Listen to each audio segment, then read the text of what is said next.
So when we started 9 years ago in Paris, no one really believed they could learn to code and land a new job in a few months. So we had to convince people. And we did that by doing lots of events. So at the time, I was literally running 2 free workshops every week in Paris, teaching people how to code their websites, how to collaborate with the technical team using GitHub.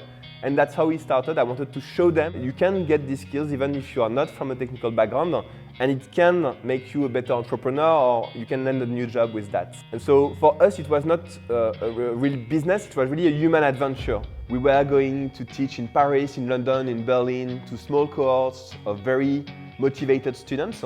And it was really like we were all united by the desire to build things with technology. And so it was really a community of very different people from different backgrounds. And for me, it's super important because now that we are growing and training thousands of students, it's easy to lose track of that and ultimately see students as numbers on a spreadsheet. But the fact that we've been teaching so long, that we were so involved into the product, protects us from basically becoming financial people who don't care. And so student impact, it's still what drives us today.